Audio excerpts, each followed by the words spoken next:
আল্লাহ ডাক দিয়া বলেন, রে বান্দা, আমি আল্লাহ জমিনটাকে কবে ধ্বংস করে দিতাম, আমি আল্লাহ কেন ধ্বংস করি নাই জানো নি? আমি আল্লাহ জমিনটার এই জন্য ধ্বংস করি নাই, কারণ এই জমিনের মধ্যে কয়েকটা শ্রেণীর মানুষ বসবাস করে, এই জন্য আমি আল্লাহর মায়া লেগে যায়, এই জন্য জমিনটারে ধ্বংস করি না। এর নবীর আশিকের দল, এই জমিনের মধ্যে যেই হারে জিনা হয়, যেরকম ভাবে ব্যভিচার হয়, সুদের কারবারি হয়, ঘুষের কারবারি হয়, ন্যায় ইনসাফের কোনো ব্যবধান থাকে না। বান্দা আল্লাহ তাআলা বলেন, আমি ওই শ্রেণীর মানুষদের দিকে তাকাইলে আমি আল্লাহর বড্ড মায়া লেগে যায়। আমি আল্লাহ জমিনের মধ্যে এই জন্য গজব দিই না। তার মধ্যে এক শ্রেণীর মানুষ হলো, এ মুসলমান, দেখবেন রাত্র যখন গভীর হয়ে যায়, শীত আর ঠিক মানে না, গ্রামের এবং শহরের কিছু মুরব্বী দেখবেন হাতের মধ্যে একটা লঠি লইয়া মসজিদের মধ্যে যায়, আল্লাহ আল্লাহ জিকির করে, আল্লাহকে ডাক দিয়া বলেন, মালিক সাজিয়ে গুজিয়ে দে মোরে সজনী তোরা, সাজিয়ে গুজিয়ে দে মোরে, সাজিয়ে গুজিয়ে দে মোরে সজনী তোরা, সাজিয়ে গুজিয়ে দে মোরে। বড়ুই পাতার গরম জলে শোয়ায়া মশারির তলে, বড়ুই পাতার গরম জলে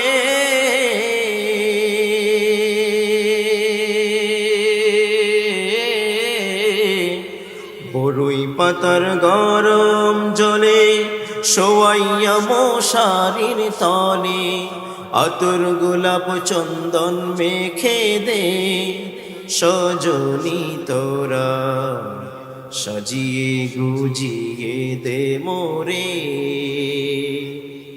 এত রঙিন এত কাপড় কিছুই ভালো লাগে না মোর, এত রঙিন এত কাপড়,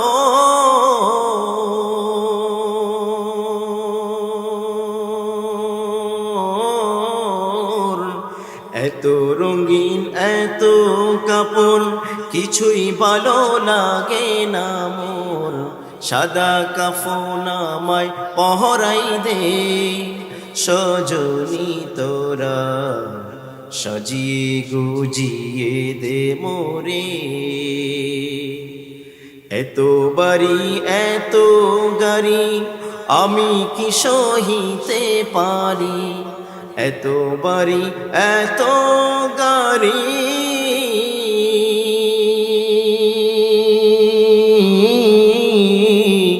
এত বাড়ি এত গাড়ি আমি কি সহিতে পারি, বাঁশের দোলায় আমায় সাজাই দে সজনী তোরা, সাজিয়ে গুজিয়ে দে মোরে,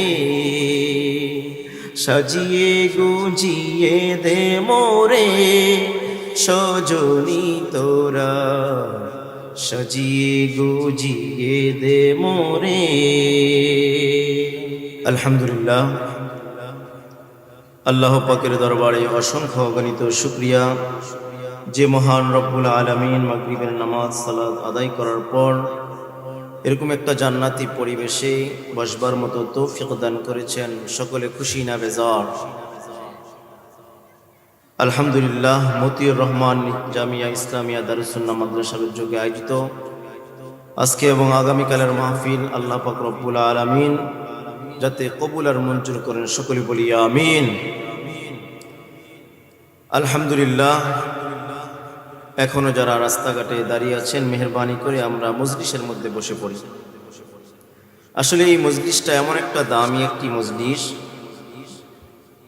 কোনো বান্দা যখন কোরআনের মজলিসে বসে, এই কোরআনের মজলিসে বসার পরে আল্লাহ পাক রব্বুল আলামিন তার সগীরা গুনাহগুলোকে মাফ করিয়া দেন। সুবহানাল্লাহ। এই মজলিসটা একটি দামি মজলিস।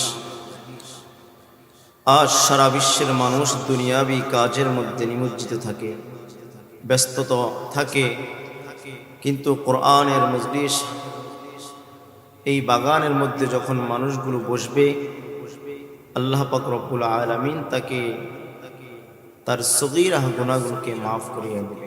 বলেন না সুবহানাল্লাহ। আল্লাহ পাক রব্বুল আলামিন আপনাকে আমাকে বানানোর একটা উদ্দেশ্য হলো আল্লাহ পাক রব্বুল আলামিনের গোলামি করা। আল্লাহ পাক রব্বুল আলামিন কোরআনুল কারীমের মধ্যে বলেন, ওয়ামা খালাকতুল জিন্না ওয়াল ইনসা ইল্লা লিয়াবুদুন, আমি আল্লাহ তোমাকে যে বানাইলাম একমাত্র আমি আল্লাহর গোলামি করার জন্য বানাইলাম। পৃথিবীর মধ্যে দেখা যায়, সমাজের মধ্যে দেখা যায়, মিল ফ্যাক্টরি এবং বিভিন্ন ইন্ডাস্ট্রি গার্মেন্টসের মধ্যে যেই শ্রমিকরা কাজ করে, এই কাজ করার মধ্যে তাদেরকে প্রতি মাসে একটি পারিশ্রমিক দেওয়া হয়। কিন্তু বান্দা যখন আল্লাহর গোলামি করবে, আল্লাহ পাক রব্বুল আলামিন তার পারিশ্রমিক হিসাবে জান্নাত করবেন। বলেন না সুবহানাল্লাহ। তো বান্দা এই শীতের মধ্যে, প্রতিকূল আবহাওয়ার মধ্যে বান্দা আল্লাহকে পাওয়ার জন্য, যেই সমস্ত বান্দা এবং বান্দিরা আল্লাহকে পাওয়ার জন্য রাতের বেলা যখন গভীর হয়ে যায়, তখন তারা আল্লাহর প্রেমে পাগল হয়ে তাহাজ্জুদের নামাজে দাঁড়িয়ে যায়। এরকম পাগল বান্দা আছে না নাই? আরো জোরে বলতে হবে, আছে না নাই? কোরআনের মজলিস, এই মজলিসটা দামি মজলিস। আজকে যদি এই জায়গার মধ্যে কোরআনের মাহফিল না দিয়ে কোনো গানের কনসার্ট দেওয়া হতো, তাহলে দেখতেন মানুষের কোনো অভাব থাকতো না। কারণ আজকে মানুষ নামের মুসলমান, কাজে কর্মে মুসলমান নাই। আর এমন কিছু পাগল বান্দা আছে যারা আল্লাহকে পাওয়ার জন্য শীত টিত কিছুই মানে না, তারা মাহফিলের মধ্যে কোরআনের বয়ান শোনার জন্য চলে আসে। বলেন না সুবহানাল্লাহ। ظهر الفساد في البر والبحر بما كسبت أيدي الناس। এই পৃথিবীর মধ্যে যত রকমের বিপদ হয়, মুসিবত হয়, সব কিছু হয় আমাদের কর্মের প্রতিফলন। কিসের প্রতিফলন? একটু আওয়াজ দিয়ে বলতে হবে, কিসের প্রতিফলন? কর্মের প্রতিফলন। সংসারের মধ্যে শান্তি নাই, ঘরের মধ্যে শান্তি নাই, বাহিরের মধ্যে শান্তি নাই, কোনোটাই শান্তি নাই। কারণটা কি? কারণটা হলো এই জন্য যে ঘরের মধ্যে কোনো বরকত নাই। বান্দা যখন এই প্রতিকূল আবহাওয়ার মধ্যে, শীতের আবহাওয়ার মধ্যে দেখবেন, গ্রামগঞ্জে দেখা যায়, শহরের মধ্যে দেখা যায়, বান্দা আল্লাহকে পাওয়ার জন্য বন রাত্রে লাঠি একটা হাতে নিয়া কুটকুট কুটকুট বর দিয়া মসজিদের মধ্যে চলে যায় আমি আল্লাহকে পাওয়ার জন্য। বলেন না সুবহানাল্লাহ। আল্লাহ ডাক দিয়া বলেন, রে বান্দা, আমি আল্লাহ জমিনটাকে কবে ধ্বংস করে দিতাম, আমি আল্লাহ কেন ধ্বংস করি নাই জানো নি? আমি আল্লাহ জমিনটার এই জন্য ধ্বংস করি নাই, কারণ এই জমিনের মধ্যে কয়েকটা শ্রেণীর মানুষ বসবাস করে, এই জন্য আমি আল্লাহর মায়া লেগে যায়, এই জন্য জমিনটারে ধ্বংস করি না। এর নবীর আশিকের দল, এই জমিনের মধ্যে যেই হারে জিনা হয়, যেরকম ভাবে ব্যভিচার হয়, সুদের কারবারি হয়, ঘুষের কারবারি হয়, ন্যায় ইনসাফের কোনো ব্যবধান থাকে না। বান্দা আল্লাহ তাআলা বলেন আমি ওই শ্রেণীর মানুষদের দিকে তাকাইলে আমি আল্লাহর বড্ড মায়া লেগে যায়। আমি আল্লাহ জমিনের মধ্যে এই জন্য গজব দিই না। তার মধ্যে এক শ্রেণীর মানুষ হলো, এ মুসলমান দেখবেন রাত্র যখন গভীর হয়ে যায়, শীত আর ঠিক মানে না, গ্রামের এবং শহরের কিছু মুরব্বী দেখবেন হাতের মধ্যে একটা লঠি লইয়া মসজিদের মধ্যে যায়, আল্লাহ আল্লাহ জিকির করে, আল্লাহকে ডাক দিয়া বলেন মালিক আমি জীবনে কত অন্যায় করলাম, এই হাত দ্বারা কত মা কাঁদাইলাম, এই হাত দ্বারা কত সন্তান ইতিম বানাইলাম রে আল্লাহ। বান্দা যখন আল্লাহকে ডাক দেয়, আল্লাহ বলেন হে বান্দা, ওই বান্দাদের দিকে তাকাইলে আমি আল্লাহর ভয় মায়া লেগে যায়। আমি ওই শ্রেণীর মানুষ দিকে তাকাইলে আমি আল্লাহ পৃথিবীর মধ্যে আমি আল্লাহ গজব দেই না। সুবহানাল্লাহ। আরেক শ্রেণীর মুরব্বী দেখবেন আজান হয় একদিকে, দোকানে বিড়ি টানে আরেক দিকে, আসেনি? আল্লাহ পাক রব্বুল আলামিন বলেন আমি পৃথিবীটাকে কবেই ধ্বংস করে দিতাম, কেন আমি ধ্বংস করি নাই জানুনি? যেই পরিমাণ দুনিয়ার মধ্যে গুনার কাজ হয়, এক শ্রেণীর যুবক মসজিদের মধ্যে আজান হয়, তারা মসজিদের মধ্যে না ঢুকে তারা গানের মধ্যে চলে যায়, আড্ডার মধ্যে চলে যায়। কিন্তু আরেক শ্রেণীর মুসলমান আজান হওয়ার সাথে সাথে মসজিদের মধ্যে চলিয়া যায়, আল্লাহকে পাওয়ার জন্য আজান দ্বারা মসজিদে চলে যায়, আল্লাহকে খুশি করার জন্য। আল্লাহ বলেন আমি ওদের দিকে তাকাইলে আমি আল্লাহ পৃথিবীর মধ্যে গজব দেই না। 3 নম্বরে আল্লাহ পাক রব্বুল আলামিন বলেন আমি আল্লাহ জমিনটারে কবেই ধ্বংস করে দিতাম। এরে বান্দা আমি জমিনটারে কেন ধ্বংস করি না জানুনি? আমি আল্লাহ জমিনটারে এই জন্য ধ্বংস করি না, এই জমিনের মধ্যে কত মা বোন আছে যারা ঠিক মতো নামাজ আদায় করে, যারা স্বামীর খেদমত করে, নামাজ পড়ে, রোজা করে, ওই সমস্ত মা বোনদের দিকে তাকাইনি আমি আল্লাহ জমিনের মধ্যে গজব দেই না।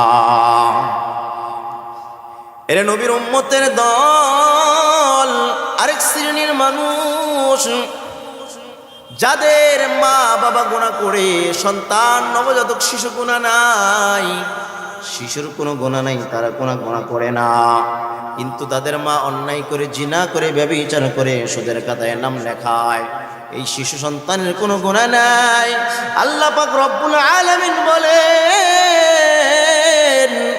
ওই বান্দা, ওই শিশুদের কোনো গুনাহ নাই, আমি আল্লাহ তাদের দিকে তাকাইলে আমি আল্লাহর জমিনের মধ্যে মায়া হয়ে যায়।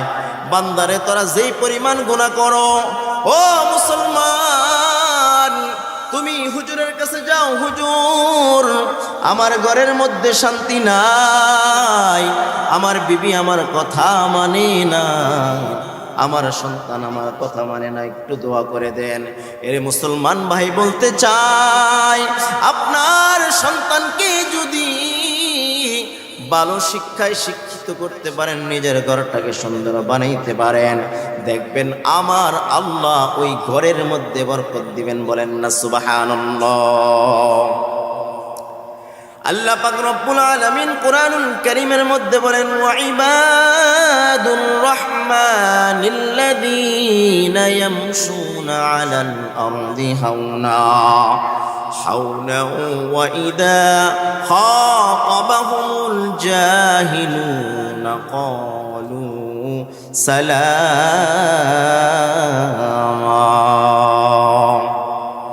আল্লাহ বলেন যারা রহমানের বান্দা, যারা নাকি পৃথিবীর মধ্যে বিনয়ের সাথে চলাফেরা করবে, কিসের সাথে? বিনয়ের সাথে, মহাব্বতের সাথে পৃথিবীর মধ্যে পদচারণ করবে, রহমানের বান্দা ওয়া ইবাদুর রহমানিল্লাযীনা ইয়ামশুনা আলাল আরদি হাওনা, যারা জমিনের মধ্যে দাম্ভিকতার নিয়ে চলাফেরা করবে না। অনেক মানুষ আছে বাহাদুরি দেখায়, ও ভাই আপনি যে বাহাদুরি দেখান, আপনার বাহাদুরি কয়দিনের, রাত ওয়াহিনী শেষ, কথা ঠিক কিনা? এক বুজুর্গ রাস্তা দিয়ে হেঁটে যায়, এক জালিম ব্যক্তির সাথে সাক্ষাৎ হলো। জালেম ব্যক্তি ডাক দিয়া বললেন, বুজুর্গ লোককে আপনি কি আমারে চিনেন?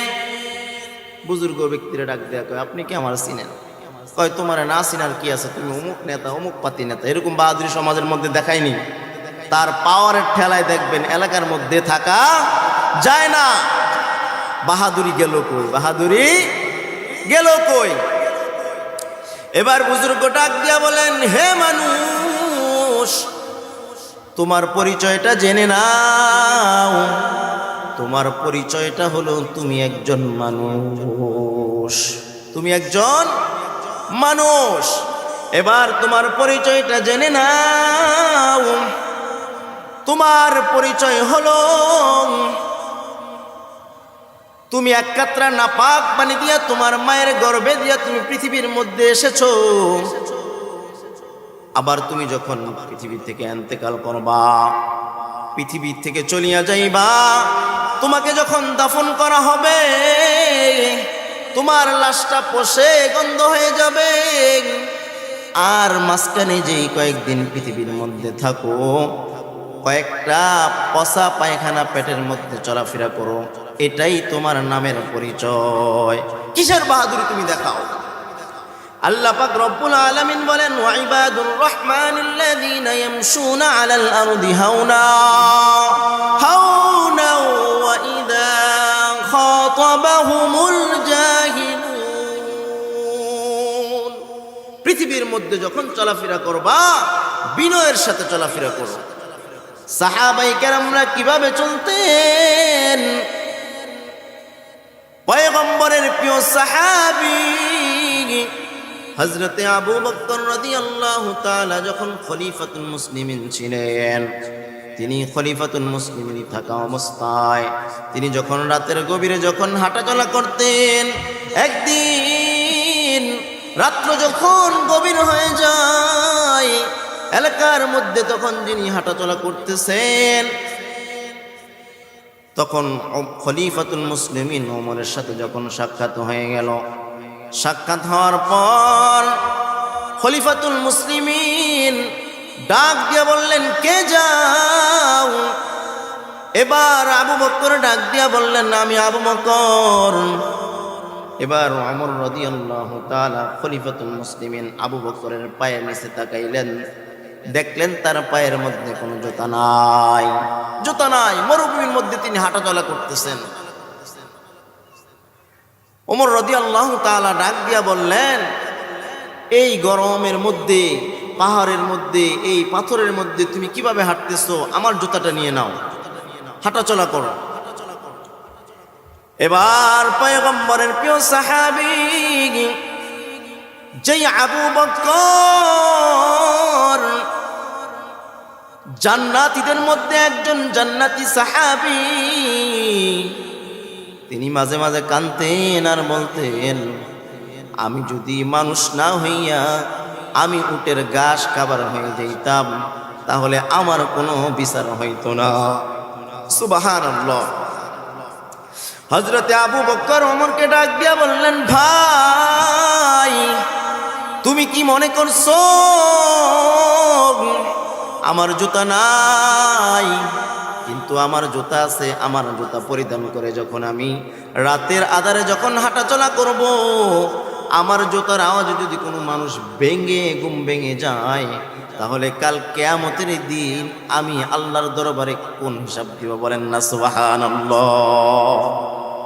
এরে মুসলমান, আজকে সমাজের মধ্যে দেখা যায় বিয়ে অনুষ্ঠানে বিভিন্ন জায়গার মধ্যে গানের আয়োজন করা হয়, কি করা হয় না? আপনার এই অনুষ্ঠানের আওয়াজে, গানের আওয়াজে কোনো শিশু, কোনো ব্যক্তি, কোনো মা বোন যদি ঘুমাইতে না পারে, আর মুরব্বী যদি একটু দিল খুলে দোয়া করে, আল্লাহ এদের যন্ত্রণায় ঘুমাইতে পারি নাই, এটাই আপনার জন্য যথেষ্ট। আল্লাহ পাক রব্বুল আলামিন কুরআনুল কারীমের মধ্যে বলেন, ওয়া ইবাদুর রহমানিল্লাযীনা ইয়ামশুনা আলাল আরদি হাওনা হাওনা ওয়া ইযা খাতাবাহুমুল জাহিলুন। সাহাবায়ে কেরামরা আল্লাহর রাসূলকে এতটা পরিমাণ মহব্বত করতেন। আমার নবী কেমন বিনয়ী ছিলেন! আমার আপনার নবী যখন নামাজের মধ্যে দাঁড়াইতেন, আমার নবীকে কাফেরেরা নামাজের মধ্যে উটের বিষ্ঠা নারী বুড়ি চাপিয়ে দিতেন। আমার নবী তারপর কাফেরদেরকে কিছু বলতেন না, কারণ আমার নবী ছিলেন মায়ার নবী, রহমতের নবী। আমার নবীকে জঙ্গলার হরিণা পর্যন্ত ভালোবাসত। আমার নবীকে পৃথিবীর সবাই ভালোবাসত, কারণ আমার নবী ছিলেন মায়ার নবী। আল্লাহ পাক রব্বুল আলামিন কুরআনুল কারীমের মধ্যে বলেন, কুল ইয়া কুনতুম তুহিব্বুনাল্লাহ ফাত্তাবিউনি ইউহিব্বুকুমুল্লাহ ওয়া ইয়াগফির লাকুম যুনুবাকুম ওয়াল্লাহু গফুরুর রহিম। আল্লাহ পাক রব্বুল আলামিন জানিয়ে দেয়, যারা আমার নবীকে ভালোবাসবে তারা যেন আমাকে ভালোবাসলো, আর যারা আমি নবীকে ভালোবাসলো কাল কিয়ামতের দিন আমি নবীর সঙ্গে তারা জান্নাতে বসবাস করবে। বলেন না সুবহানাল্লাহ। মক্কার লোকেরা নবীকে ভালোবাসতেন, ছোট্ট ছোট্ট সাহাবীও নবীকে ভালোবাসতেন। একদিন হযরতে তালহা ইবনে বারা তার সন্তানকে তালহাকে নিয়ে যখন নবীজির দরবারে যায়, নবীজির দরবারে যাওয়ার পর নবীকে ডাক দিয়া বললেন, নবী আপনি আমাকে কিছু নসিহত করুন। নসিহত করে সন্তানকে নিয়ে বাড়ির দিকে রওনা। বাড়িতে যাওয়ার পর বাড়িতে যাওয়ার রাস্তায় ছোট্ট শিশু তালহা বাবারে ডাক দিয়া বলেন, আব্বু আমার হাতটা ছেড়ে দাও, আমি একটু নবীর সাথে কথা বলে আসি। ছোট্ট শিশু তালহা নবীজির কাছে গেলেন। নবীজির কাছে যাইয়া নবীকে ডাক দিয়ে বললেন, নবী গো, আমার বাবাকে দেখি আপনি কত সুন্দর সুন্দর নসিহত করেন, আমাকে কিছু আপনি নসিহত করেন না। এবার নবী ডাক দিয়া বলেন, তালহা ওই যে তোমার বাবা দাঁড়িয়ে আছে, যাও তোমার মাজার মধ্যে একটা খুঞ্জুর আছে, এই খুঞ্জুরটা নিয়ে তোমার বাবার কলাটা কেটে নিয়ে আসো। সুবহানাল্লাহ। নবীর আদেশ মানতে তালহাকে বলতে দেরি হয়। তালহা নবীর আদেশ মানতে তার বাবার কল্লা কেটে আনার জন্য দৌড় দিতে দেরি হয় না। আল্লাহু আকবার। নবীর কেমন ভালোবাসা ছিলেন! কিছুদিন পর তালহা বাড়ির মধ্যে অসুস্থ হয়ে গেলেন। অসুস্থ হওয়ার পর তার বাবাকে ডাক দিয়ে বললেন, বাবা আমি মনে হয় বেশি দিন বাঁচবো না, আমি যদি মারা যাই, দিনের বেলা যদি মারা যাই, আমার নবীর গিয়ে আপনি খবর বলবেন। আর যদি রাতের বেলা মারা যায়, আমার নবীরে আপনি খবর বলবেন না, কারণ রাতের বেলা যখন নবী যখন আমার কথা শুনবে, আমি তালহার ইন্তেকাল হয়েছে, আমি নবীর ইন্তেকালের খবর শুই না, তালহা ইন্তেকালের খবর শুই না, আমার নবী পাগল পারা হয়ে আমার কাছে ছুটে আসবে। আমার কাছে আসার জন্য নবীর যদি কোনো ক্ষতি হয়ে যায়, আমি তালহা মরে গিয়েও সহ্য করতে পারবো না। আল্লাহু আকবার। কেমন ভালোবাসতেন, কেমন মুহাব্বত করতেন! এই জন্য পয়গম্বর ডাক দিয়া বলেন, লা ইউমিনু আহাদুকুম হাত্তা আকুনা আহাব্বা ইলাইহি মিন ওয়ালিদিহি ওয়া ওয়ালাদিহি ওয়ান নাসি আজমাইন।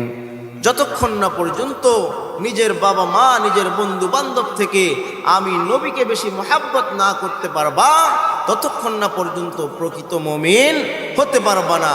আল্লাহ পাক রব্বুল আলামিন আবার বলেন, ওয়া ইবাদুর রহমানিল্লাযীনা ইয়ামশুনা আলাল আরদি হাওনা ওয়া ইযা খাতাবাহুমুল জাহিলুনা ক্বালু সালামা। রহমানের বান্দা যারা পৃথিবীর মধ্যে বিনয়ের সাথে চলাফেরা করবে, মহাব্বতের সাথে চলাফেরা করবে, ওয়া ইবাদুর রহমানিল্লাযীনা ইয়ামশুনা আলাল আরদি হাওনা ওয়া ইযা খাতাবাহুমুল জাহিলুনা ক্বালু সালামা। এবং মূর্খ ব্যক্তি যাদের সাথে সাক্ষাৎ হবে তাদেরকে সালাম দিবে। এখানে মূর্খ বলতে তাদেরকে বোঝানো হয়েছে যারা নাকি দুনিয়ার মধ্যে ঝগড়া ফাসাদ বিবাদের মধ্যে লিপ্ত হয়, আপনাকে দেখলে কানাঘুষা করে, আপনাকে দেখতে চায় না, তাদেরকে বেশি বেশি সালাম দিলে দেখা যাবে তাদের মধ্যে যখন বন্ধুত্ব তৈরি হবে তখন আপনাকে তারা মহাব্বত করবে। আপনাকে যখন মহাব্বত করবে আল্লাহ পাক রব্বুল আলামিন আপনাদেরকে মহাব্বত করবে।